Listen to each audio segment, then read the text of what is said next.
Bismillahirrahmanirrahim. Assalamualaikum warahmatullahi wabarakatuh. Waalaikumsalam. Tabi'un. Bismillahirrahmanirrahim. Asyhadu an la ilaha illallah wa asyhadu anna Muhammadar Rasulullah.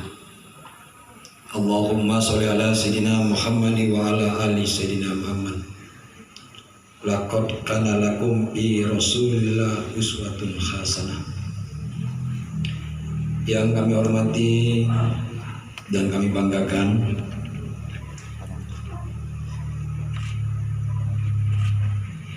para alim ulama, tokoh agama, terkhusus Bapak Ustadz Haji Ayar yang insya Allah nanti akan menyampaikan tausiah terkait daripada hikmah daripada peringatan Maulid Nabi.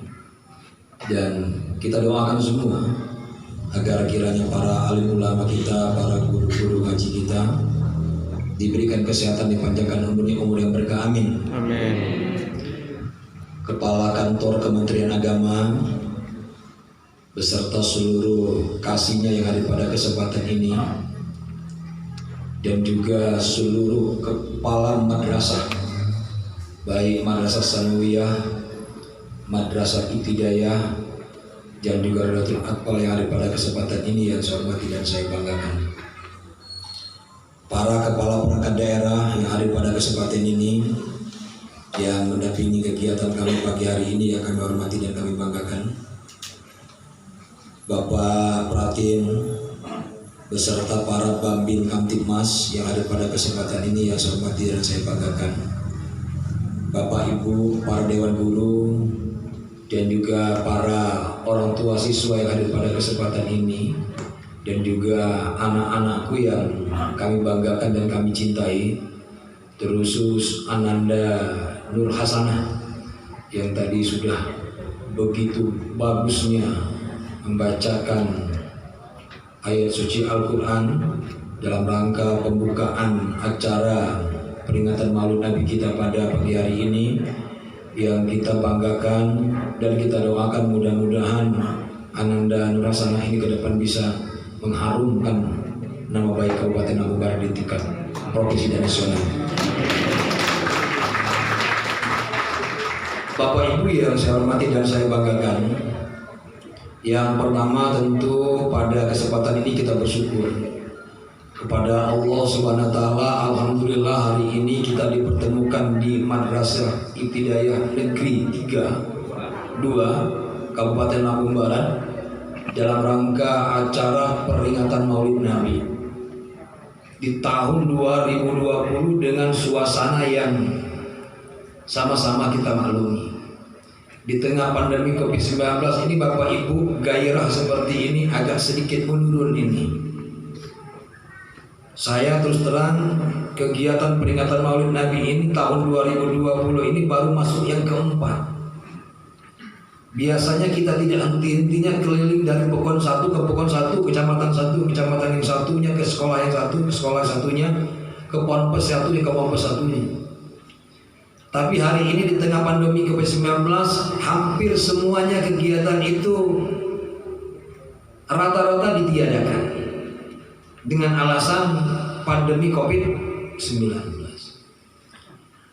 Padahal ini Pak Kepala Kementerian Agama, saya sebetulnya sudah berkoordinasi dengan Pak Kapolres. Kegiatan-kegiatan seperti ini boleh kok dilakukan, dengan catatan kita tetap harus mengedepankan protokol COVID-19.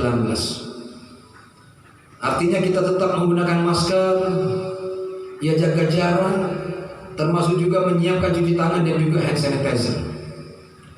Karena Bapak Ibu, kalau kita selalu mengalami rasa takut yang berlebihan terkait dengan pandemi COVID-19 ini, dampaknya luar biasa. Semua bidang kehidupan, bukan hanya agama, bidang budaya, bidang sosial, bidang ekonomi, ini pasti akan merasakan dampaknya yang luar biasa.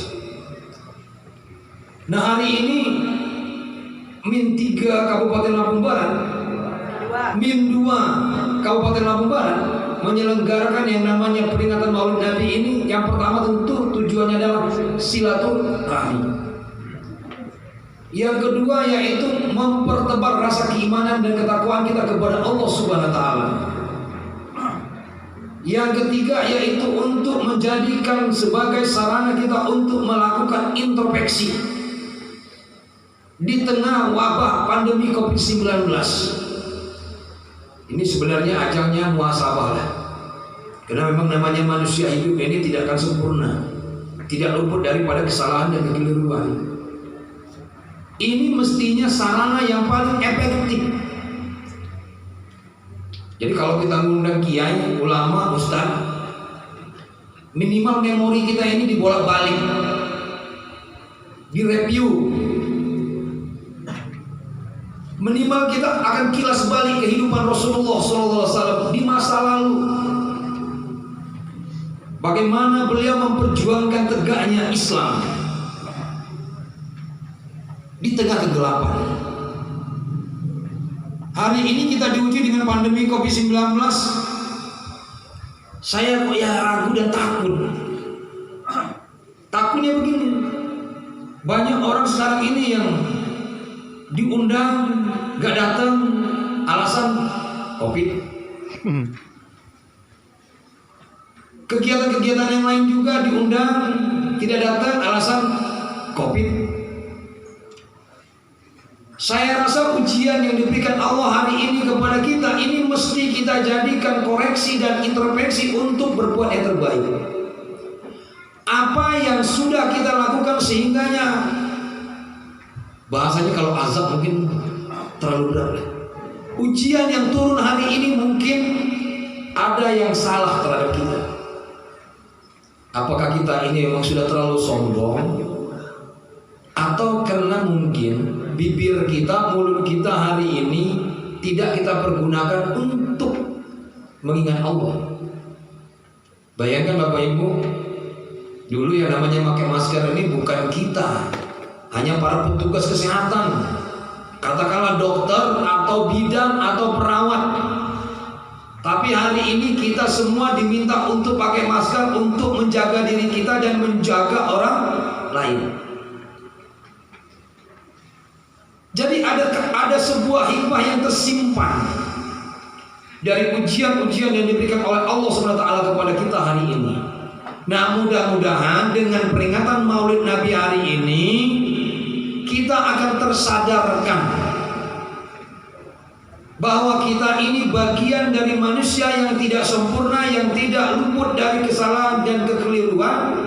Sekaligus kita kembali lagi ke jati diri kita untuk menjadikan baginda Rasulullah sebagai suri tauladan kita dalam kehidupan berbangsa, bernegara, dan berkeluarga.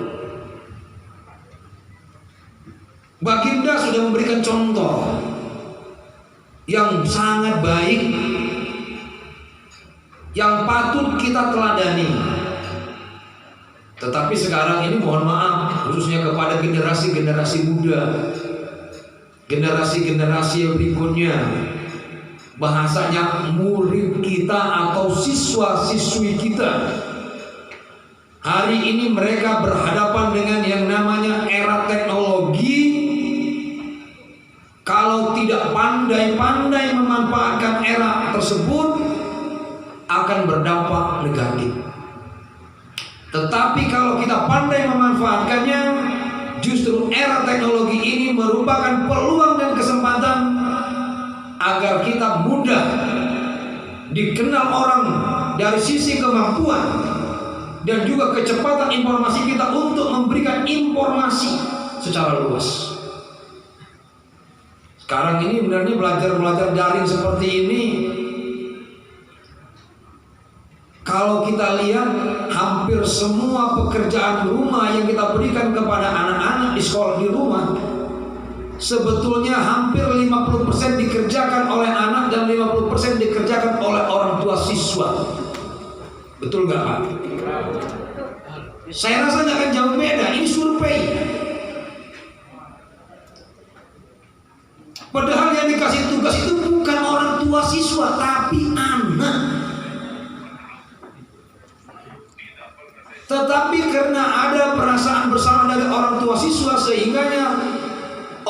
tuanya yang mengerjakan soal supaya anaknya mendapatkan nilai yang terbaik.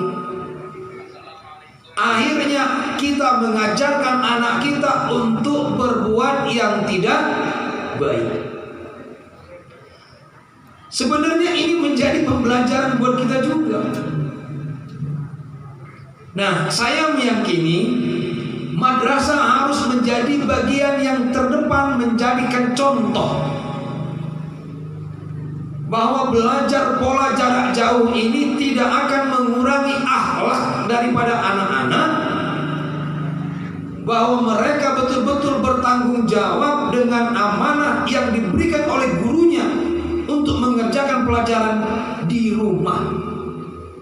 Karena kalau pelajaran di rumah itu dikerjakan oleh orang tua siswanya, yang pintar itu adalah orang tuanya, bukan siswanya. Kalau seperti itu yang terjadi di lapangan, Bapak Ibu yakin bahwa ke depan pendidikan di Indonesia ini akan terjadi kemunduran. Cara masalah kondisi seperti ini, karena persoalan ini persoalan besar, persoalan bangsa yang harus kita tuntaskan bersama-sama. Pemerintah sekarang sudah memberikan kuota kepada anak-anak yang belajar di rumah. Ini yang jadi pertanyaan, karena saya belum mendapatkan sumber informasi yang akurat. Kalaupun nanti ada hambatan Bapak Ibu, ini mesti kita sampaikan. Dalam hal ini mungkin dengan pemerintah pusat, kementerian. Anak kita sudah punya kuota yang kita diberikan oleh pemerintah. Ternyata memang aplikasinya nggak bisa dibuka. Akhirnya anak itu tidak bisa mengerjakan tugas. Akhirnya yang diberikan lagi orang tua kembali. Ini akan jadi masalah. Tapi hari ini Lampung Barat merupakan salah satu kabupaten yang, tapi ini berdasarkan kajian di lapangan. Saya tanya dengan para orang tua siswa, Bapak Ibu, media berfoto sih. Bapak Ibu mendukung belajar di rumah apa lebih mendukung? Maka saya sampaikan dengan orang tua siswa, ternyata jadi guru itu banyak berat. Jadi kalau berapa bantuan, tapi kok saya tidak menyimak poin penting terkait dengan perhatian dengan gurunya. Makanya waktu itu saya sampaikan waktu di hari santri di Padang Negeri Suwo, tepatnya di Gunung Ratu. Saya sampaikan di hadapan para panitia peringatan hari santri, berarti tahun 2021 berjanji, insya Allah nanti bagi guru ya honor yang memang sudah lama mengabdi tapi belum pernah tersentuh dari kebijakan pemerintah pusat dan pemerintah provinsi dan juga kabupaten, tahun 2021 akan mulai kita perhatikan, tetapi jumlahnya terbatas. Ada nggak peningkatan kualitas? Ada nggak peningkatan kedisiplinan? Ada nggak peningkatan tanggung jawab? Ada nggak peningkatan koordinasi dan komunikasinya? Memang harus seperti itu. Kalau dia meningkat lebih baik, tentu ke depan harus kita tingkatkan jumlahnya. Tapi kalau terjadi penurunan, ya harus kita evaluasi tentunya program itu. Artinya tidak tepat. Tapi saya perlu ingatkan kepada para kepala sekolah, ini mesti kita sampaikan juga dengan seluruh guru, bahwa program ini baru pertama diluncurkan, pasti tidak akan maksimal bagi para penerima. Oleh karena itu hari ini saya titip pesan kepada kepala Kementerian Agama dan seluruh kepala sekolah, upayakan nanti yang mau kita kasih insentif ini yang betul-betul membutuhkan. Dalam kategori memang guru itu sudah lama mengabdi. Jadi lama mengabdi, pasti ini berkaitan dengan usia. Termasuk juga kriteria berikutnya, jarak tempuh. Perlu juga dipertimbangkan. Jadi walaupun bangun sama-sama umurnya 50, tapi kalau yang Abdul umpamanya di samping sekolah, ada yang hamil kebetulan rumahnya 5 kilo, ya mesti hamil yang duluan. Setuju gak Pak? Jadi mesti harus ada indikatornya supaya tidak timbul persoalan. Karena nggak mungkin pemerintah daerah ini mau mengcover berapa jumlahnya semuanya Pak? Karena yang masih mana berapa? 800 orang minimal. Ya tahun ini kita upayakan dulu lah angka 100, tapi tahun depan kalau memang terjadi peningkatan akan saya naikkan 100% lagi. Itu aja. Jadi kita berimbang. Tapi kalau terjadi kemunduran ya boleh buat kita lakukan